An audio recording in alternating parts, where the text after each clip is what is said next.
2024 లేదా 25లో డిగ్రీ లేదా బీటెక్ చదివారా? సాఫ్ట్‌వేర్ జాబ్ కోసం ఎదురు చూస్తున్నారా? అయితే కోడ్ జ్ఞాన్ 100 డేస్ కోర్సులో చేరండి. జాబ్ సాధించండి.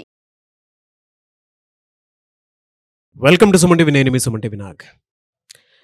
యాక్ట్రెస్ శ్రీదేవి గారు చనిపోయిన తర్వాత కూడా శ్రీదేవి గారి గురించి మనం మాట్లాడుకుంటున్నాము అనంటే, ఆవిడ మనకు ఏ రకంగా సినిమాల ద్వారా ఎంటర్‌టైన్ చేసిన గుర్తింపు మాత్రం మన తెలుగు ప్రజల్లోనే కాదు, టాలీవుడ్, బాలీవుడ్ ఎక్కడున్నా సరే ఆవిడ గుర్తింపు తెచ్చుకున్నటువంటి విషయం ప్రతి ఒక్కరికి తెలిసిందే. అండ్ ఒకొక్క తెలియనటువంటి ఒక ఎమోషన్ కూడా డెఫినిట్‌గా వస్తుంది శ్రీదేవి గారనంటే. అలాంటి వ్యక్తి గురించి ఈరోజు మళ్ళీ ఒకొక్క న్యూస్ బయటికి రావడం జరుగుతుంది.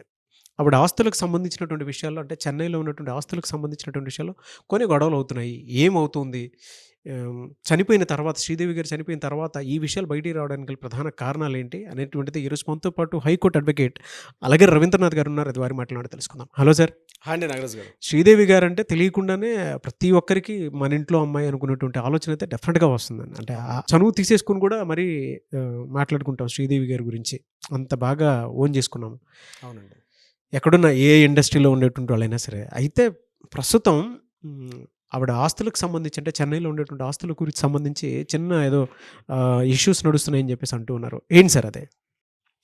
శ్రీదేవి ఈ 3 అక్షరాల పేరు బహుశా 2 తెలుగు రాష్ట్రాల్లో 80s, 90sలో ఉన్నటువంటి వరకు బాగా చిరపరిచితం. ఇప్పుడున్న వాళ్ళంటే యూత్‌కి తెలియకపోవచ్చేమో కానీ ఎంటైర్ దేశాన్ని తమిళ్, కన్నడ, మలయాళం, అదేవిధంగా హిందీ ఈ 4 ఇండస్ట్రీస్‌ని సుమారుగా ఒక 4 దశాబ్దాల పాటు ఏకఛత్రాధిపత్యంగా ఏలిన నటి ఎవరైనా ఉన్నారంటే శ్రీదేవి గారి యొక్క పేరే ప్రథమ స్థానంలో ఉంటుంది. నాట్ ఓన్లీ ఒక్క ఏదో అందం గురించి చెప్పుకోవడం కాదు, విభిన్న పాత్రలు. ఈనాటి నిజంగా ప్రతి హీరోయిన్స్ కూడా ఆవిడ రోల్ మోడల్. ఆవిడ basically she is a Tamilian. Sivakasi ఆవిడ ప్రాపర్. ఒక తమిళియన్గా ఉండి తెలుగు ప్రజలు ఓన్గా చేసుకున్నారంటే తన సొంత వాయిస్ తోటి ఆవిడ తెలుగు నేర్చుకొని తెలుగుగా మాట్లాడారు. అంటే తెలుగు వాళ్ళే అనుకున్నట్టుగా. కన్నడ సినిమాలు యాక్ట్ చేసినప్పుడు కన్నడం నేర్చుకొని కన్నడ భాషలో మాట్లాడేవారు. అదేవిధంగా మలయాళం సినిమాలు యాక్ట్ చేసినప్పుడు మలయాళీ సినిమాగా తెలుసు. ఇదంతా ఒక పార్ట్ మాట్లాడితే అటు ఉత్తరాదికి వెళ్తే హిందీ వాళ్ళని తొందరగా దక్షిణాది వాళ్ళని దగ్గర తీసుకోవడం అంత ఆషామాషి కాదు. ఎందుకంటే వాళ్ళ భాష డిఫరెంట్గా ఉంటుంది. ఆ స్లాంగ్ కానీ ఆ యాక్సెంట్ కూడా డిఫరెంట్గా ఉంటుంది. అయినప్పటికీ కూడా ఆ హిందీని కూడా నేర్చుకొని హిందీ సినిమా రంగాన్ని ఒక 2 దశాబ్దాల పాటు అక్కడ వెళ్ళడం జరిగింది. అందుకనే ఆవిడ ఎప్పుడు కూడా టాప్ పొజిషన్లో ఉంటుంది. కేవలం సినిమాలు ఒక అందాల నటిగా కాకుండా ఆమె వ్యక్తిత్వాన్ని కూడా ప్రతి ఒక్కరు ఈనాటి ఉన్నటువంటి హీరోయిన్స్ కూడా ఒక దిక్సూచిగా ఉంటుంది శ్రీదేవి గారి యొక్క క్యారెక్టర్. అంటే సినిమా అంటే అలా ఓన్ చేసుకోవాలి అన్నట్టుగా. సో ఇది శ్రీదేవి గారి యొక్క వ్యక్తిగత విషయం, ఆమెకు సినిమా రంగానికి సంబంధించి. తర్వాత హిందీ సినిమా ప్రొడ్యూసర్ అయినటువంటి బోనీ కపూర్ గారిని 1996లో మ్యారేజ్ చేసుకున్నారు. తర్వాత అందరికీ ఆవిడ విషయం తెలిసింది. ఇదంతా ఒక పార్ట్. రీసెంట్గా మద్రాస్ హైకోర్టు శ్రీదేవి గారి యొక్క వివాదాస్పద అనకూడదేమో బహుశా, శ్రీదేవి గారి యొక్క ఆస్తుల మీద కొంత గందరగోళం ఏర్పడింది. అంటే ఇక్కడ ఆవిడకి బెంగళూరులోను, చెన్నైలోను, హైదరాబాద్లోను, అదేవిధంగా ఢిల్లీ, ముంబై, మహాలాంటి నగరాల్లో కూడా అనేక ఆస్తులను కూడబట్టుకున్నారు. వాటన్నిటి కూడా కస్టోడియన్గా బోనీ కపూర్ ప్రెజెంట్ అది కంటిన్యూషన్ చేస్తున్నారు. అయితే ఒక వివాదం, ఒక ఆస్తికి సంబంధించి ఒక చిన్న కాంట్రవర్షియల్ జరిగింది. ఆ కాంట్రవర్షియల్ ప్రాపర్టీ సంబంధించి 2 విషయాలు మనకి వెలుగులోకి వచ్చాయి. ఆ 2 విషయాలు కూడా నేను వీడియో ద్వారా మీకు చెప్పే ప్రయత్నం చేస్తాను. అలాగే.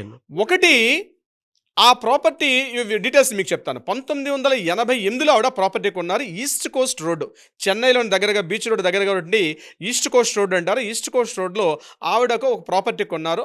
ఆ ప్రాపర్టీని ఎంఎస్ సంబంధ ముదలియార్ అన్నటువంటి ఒక తమిళియన్ దగ్గర నుంచి ఆ ప్రాపర్టీ కొన్నారు. కొనుక్కున్న తర్వాత ఆ ప్రాపర్టీ శ్రీదేవి గారి పేరు మీదుగా సేల్ డీడ్ అయింది. ఆ ప్రాపర్టీ ఇప్పుడు ఆవిడే మొన్నటి వరకు ఎంజాయ్ చేస్తున్నారు. ఇప్పుడు ఆ ప్రాపర్టీస్ అన్నీ కూడా లీగల్గా చట్ట ప్రకారంగా తనకి ఇద్దరు కుమార్తెలు జాన్వీ కపూర్, అదేవిధంగా ఖుషీ కపూర్, అదేవిధంగా భర్త ఉన్నటువంటి బోనీ కపూర్ పేరు మీదుగా కస్టోడియన్గా ఈ మొత్తం ప్రాపర్టీస్ అన్నీ కూడా చాలామంది ఉన్నాయి. అయితే ఒక చిన్న వివాదం ఎలా వచ్చిందంటే, ఎంఎస్ సంబంధ ముదలియార్ గారు ఏం చేశారంటే అతని యొక్క 2వ భార్య పిల్లలు ఈ ప్రాపర్టీ మీద మాకు హక్కులు ఉన్నాయని చెప్పి ఇటీవల వాళ్ళు ఏం చేశారంటే లీగల్ నోటీసులు పంపించడం జరిగింది. ఆ యొక్క 2వ భార్య పిల్లలు, ఆమెకు ఇద్దరు పిల్లలు, అదేవిధంగా ఒక కూతురు, ఇద్దరు కలిసి మళ్ళీ బోనీ కపూర్ గారికి పంపించి, మేము ఇందులో ఈ ప్రాపర్టీ మీద మాకు హక్కు ఉంది, మాకు తెలియకుండా మా నాన్నగారు ఈ ప్రాపర్టీని అమ్మడం జరిగింది కాబట్టి ఈ ప్రాపర్టీ మీద హక్కులు మాకు వస్తాయని చెప్పి వాళ్ళు మద్రాస్ హైకోర్టుగా సమన్స్ పంపించారు. దీని మీద బోనీ కపూర్ ఇమీడియట్గా ఒక పిటిషన్ దాఖలు చేసి దీని మీద డిస్కషన్స్ కూడా జరిగింది. అయితే ఇక్కడ మెడ్రాస్ హైకోర్టు తీసుకున్నటువంటి జడ్జిమెంట్ ఏదైతే ఉందో ఇది చాలా విషయాలకు కూడా ఒక ల్యాండ్ మార్క్ జడ్జిమెంట్గా మనం చెప్పుకోవచ్చు. ఏంటా ల్యాండ్ మార్క్ జడ్జిమెంట్ అంటే ఇక్కడ ఎంఎస్ సంబంధం మొదలయ్యారు అనే వ్యక్తి ఈయన 1975లో ఒక భార్యని పెళ్లి చేసుకున్నారు. మొదటి భార్య ఉంటుండగానే 98లో 1998లో రెండో భార్యని అతను మ్యారేజ్ చేసుకోవడం జరిగింది. రెండో భార్యకి మరలా పిల్లలు పుట్టారు. ఈ రెండో భార్యకి పుట్టిన పిల్లలకి కొన్ని విషయాల ద్వారా అంటే హిందూ వారసత్వపు హక్కు చట్టం ద్వారా రెండో భార్య పిల్లలకు కూడా హక్కులు ఉంటాయి.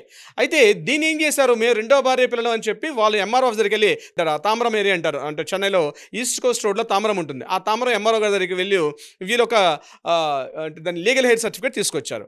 ఆ లీగల్ హెయిర్ సర్టిఫికేట్లో మేము కూడా వారసులమే, ఎవరికి ఎంఎస్ సంబంధం మొదలయ్యారికి మేము కూడా వారసులమే అని చెప్పి వాళ్ళు లీగల్ హెయిర్ సర్టిఫికేట్ తీసుకొచ్చారు.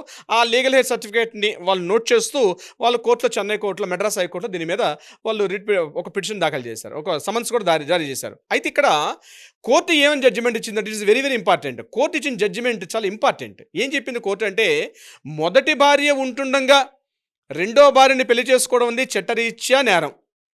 రెండో భార్య యొక్క పిల్లలు ఎవరైతే ఉన్నారో మొదటి భార్య ఉంటుండగానే రెండో భార్య పిల్లలకి ఎటువంటి హక్కులు సంక్రమించవు. హిందూ వారసత్వపు హక్కు చట్టం ప్రకారం రెండో భార్య పిల్లలకి ఎటువంటి ఆస్తి హక్కులు సంక్రమించవు. అంటే లీగల్ హెయిర్ రాదు.